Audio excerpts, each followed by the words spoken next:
Hey guys, it is Scott the Steamroller Steen with winnersandwhiners.com. It's another week. It's Monday. It's the 30th of September. We're going to talk a little NFL. But before we do, if you guys would take a minute and smash that like button, give us a thumbs up. As always, I salute your efforts. Make sure you subscribe to the channel and ring the bell. Make sure that way you don't miss any new content that we throw up on the YouTube channel. Of course, check out winnersandwhiners.com. Free previews, predictions, and picks on every single game, every single day. And while you're there, if you want to get yourself some premium plays, you can certainly do that. And if you do want to do such a thing, make sure you use this discount code right chair here, right there. Make sure you use that, and that'll get you 40% off any and all Winners and Whiners premium products. Aight? So there you go. Gotta talk about that Chiefs game, guys. We had the Chargers plus 6.5. Right after I did the video, I saw it was 7. So if you did get a good number on that, congratulations, you pushed. Most of what we saw though towards game time was back to 6.5 once Herbert's status was pretty much known that he was going to play. They certainly played well enough, or the Chiefs played poorly enough not to cover that number, but they did. Chargers had a lot of self-inflicted problems with penalties and whatnot, playing behind the chains the entire day. And of course, not having either one of your starting tackles makes a difference. Ask Chris Jones. So, yep, missed it by a half is how we're going to officially record that. But we're going to take a look at one of the games from our Monday night football doubleheader. And I know everybody kind of grumbles when I give a prop. You know what? So I'm not going to give a prop. How about that? I'm going to give a total. Take a look at the Titans and the Dolphins here. Total in this game has gone up to 37.5. It was 36.5 earlier in the weekend. We've come up with a point on that. But you know what? I still think there's some value on the over, and that's exactly what we're going to play. Now, I get it. First glance, you look at this game between the human turnover machine, Will Levis, and Tyler Huntley, who's been with the Dolphins a grand total of 2 weeks. And you'd think, you know what? This is going to be a lock for the under. But, I've got a little bit of a different take. First of all, these teams each have top 5 receiver rooms. I think the Dolphins probably number 1, but any room that has Ridley, DeAndre Hopkins, and Tyler Boyd in it isn't too far behind.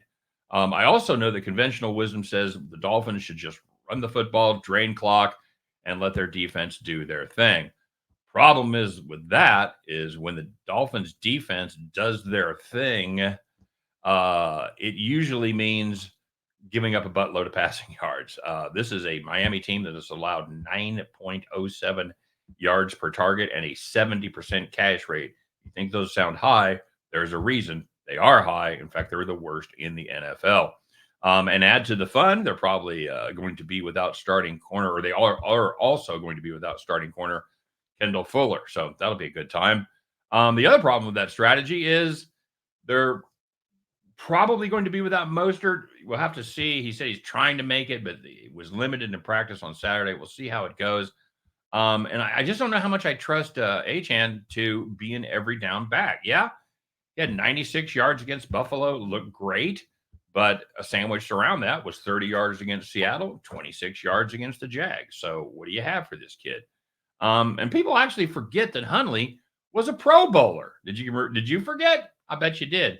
2022, when he had backed up Lamar, and Lamar got hurt, he ended up taking the Ravens to the playoffs. Huntley was actually a Pro Bowl alternate in that season. And even though he's been with the team a short time, I think he has a great group of receivers. Then what they specialize in is turning short gains into long ones. And I think he can get them some passes in space and let Waddle and Tyreek do their thing. So we'll see. And to help Huntley, the Titans have their own injury problems, and probably even worse because they are going to be without arguably their best player, and that's edge rusher Jeffrey Simmons. Also going to be without Awuzie as far as the cornerback goes.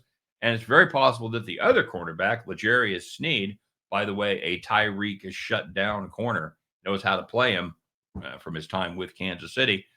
Sneed, as well as strong safety Amani Hooker, I think there's a really good chance they're not going to suit up either. They were both limited in practice on Saturday. I would say at least one of those two, if not both, will not play this game. Guys, I think we're going to see more passes than it is publicly thought at this point. And if the football gods smile on us when Levis does something dumb and he will do something dumb. The result's going to be a pick six instead of throwing an interception in the end zone from the 8-yard line for a touchback. So, you know what? We'll take a little football luck in this one, but I think this one goes up and over the total. You know what? We had to kind of root for a lot of unders today. I had a lot of underplays, but I like this over. I think there's going to surprise some people. So give me the Tennessee Titans and the Miami Dolphins over 37.5. And at the end of that one, you guys can join me as we pick up our winning tickets and head back to the window. All right, everybody. I hope y'all had a great weekend. Let's kick off this week in style with a big win. We'll be back tomorrow to talk all about it. Take care. We'll see you then.